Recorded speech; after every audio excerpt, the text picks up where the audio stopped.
6. 도관에 든 쥐. 미자에게는 전혀 뜻밖인 놀라운 일이 시작되었다.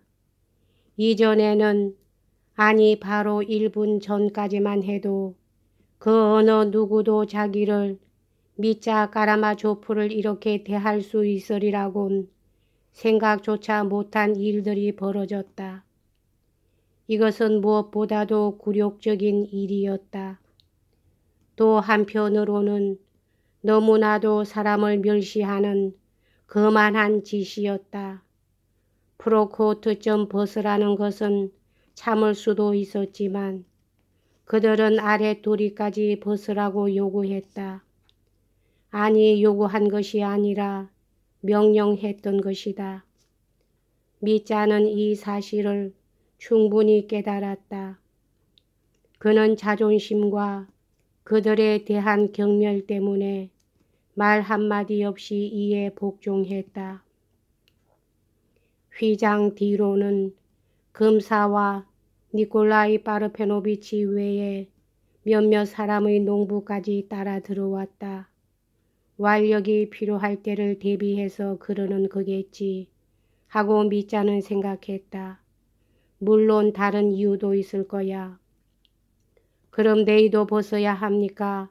하고 미자는 날카롭게 물었으나 니콜라이 파르페노비치는 그의 질문에 대꾸하지 않았다.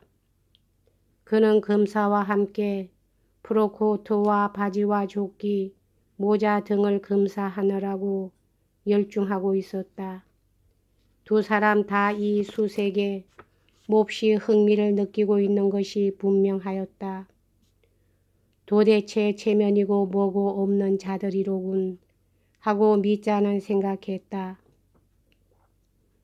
최소한도의 예의조차도 무시하고 달려들다니.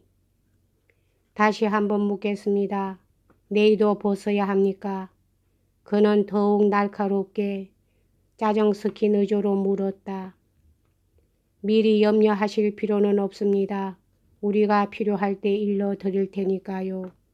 하고 니콜라이 파르페노비치는 유난히 그드름스런 의조로 말했다. 적어도 미자에게는 그렇게 생각되었다. 그러는 동안 예심 판사와 검사는 낮은 목소리로 뭔가 열심히 의논을 시작했다. 우도새 특히 왼쪽 등 밑에 커다랗게 피 묻은 흔적이 나타난 것이다. 이미 완전히 말라서 뻣뻣했으나 구겨져 있지는 않았다. 바지에도 역시 핏자국이 있었다. 니콜라이 파르페노비치는 입회인들 앞에서 우도서에 기시며 솜에 부리며 바지의 솔기를 차근차근 손가락으로 만져보았다. 뭔가를 찾고 있음이 분명했다. 물론 돈이었다. 무엇보다도 불쾌한 것은 미자가 돈을 자기 옷 속에 꿰매 넣었는지도 모른다.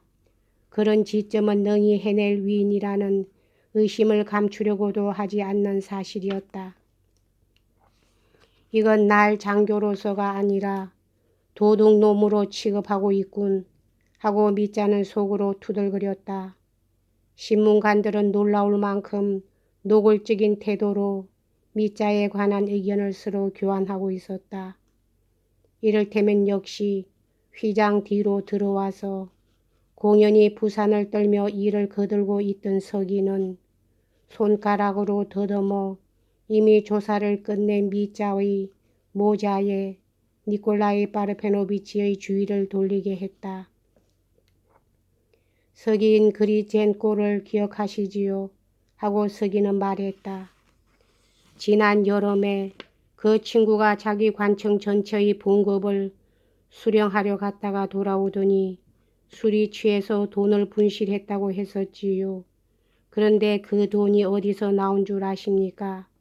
바로 이런 모자 테두리에 100루블리 지폐를 돌돌 감아서 꿰매 넣었더란 말입니다. 그리젠코 사건은 예심 판사도 검사도 다 같이 잘 기억하고 있었다. 그래서 그들은 미자의 모자를 따로 제쳐두고 나중에 좀 더 세밀하게 검사해 보기로 결정했다. 옷도 죄다 한 번 더 검사하기로 했다. 아니 이건 미자가 입고 있는 샷의 오른쪽 소매가 안으로 접혀지고 그 소매 부리에 피가 묻어 있는 것을 발견하고 니콜라이 바르페노비치가 돌연 소리쳤다. 실례지만 이건 피가 아닙니까? 피입니다. 미자는 짤막하게 대답했다. 그런데 무슨 피죠? 그리고 소매는 왜 안으로 접어넣었습니까?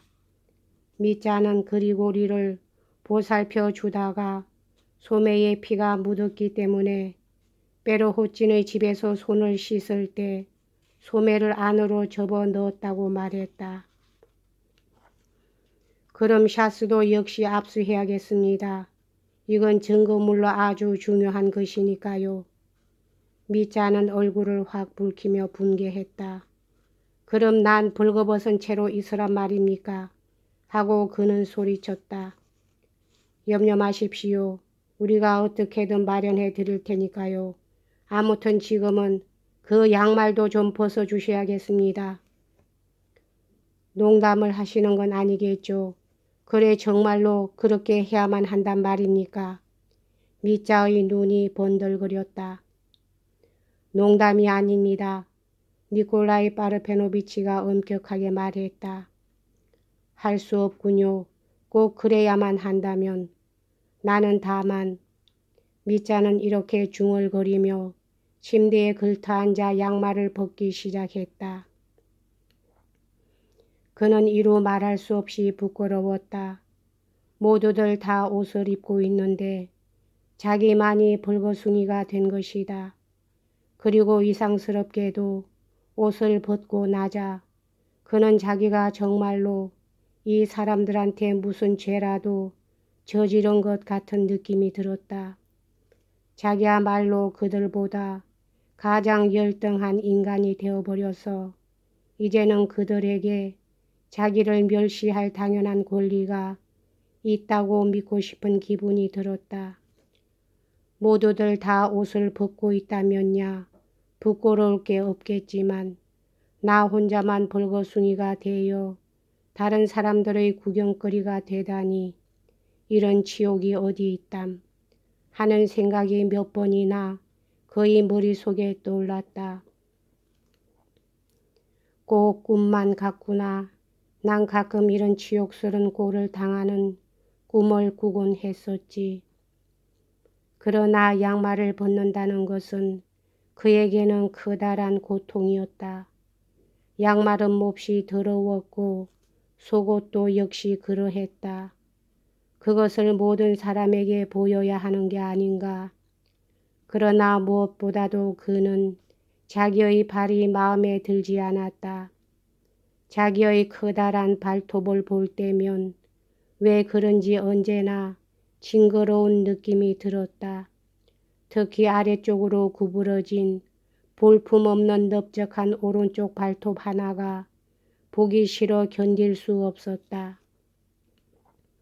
이제 모두들에게 그걸 보이게 되다니 그는 감당할 수 없는 수치감에 못 이겨 갑자기 의식적으로 난폭하게 굴었다. 그는 자진하여 샤스를 훌렁 벗었다. 또 어디 조사하고 싶은 데가 있습니까? 당신네가 그처럼 뻔뻔스런 인간들이라면 말이요. 지금은 그럴 필요까진 없습니다. 그래 난 이렇게 불거숭이로 있으란 말인가요? 하고 미자는 거칠게 덧붙였다.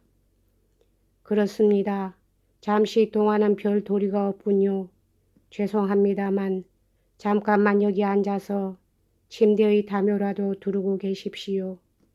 곧 이것들을 다 조사할 테니까요. 그들은 물건들을 일일이 증인들에게 보여준 후 조서를 작성했다. 이어코 니콜라이 바르페노비치가 나가고 뒤이어 옷도 가져가 버렸다. 이폴리트 키릴로비치도 나갔다. 미자 곁에는 몇 명의 농부들만이 남아서 그에게서 눈을 떼지 않고 묵묵히 서 있었다.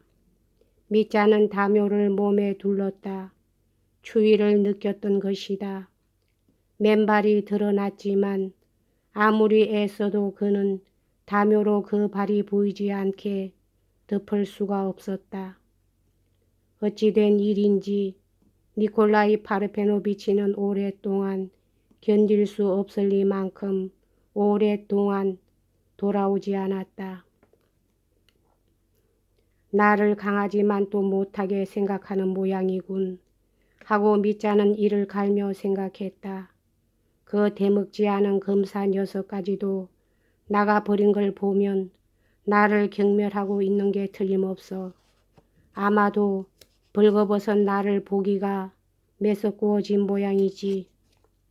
그래도 미자는 검사가 다 끝나면 자기 옷은 가져다 주려니 생각하고 있었다. 그랬던 만큼 니콜라이 파르페노비치가 아주 다른 옷을 농부에게 들려가지고 돌아왔을 때 미자는 뭐라 형용할 수 없는 분노를 느꼈다. 여기까지 하겠습니다.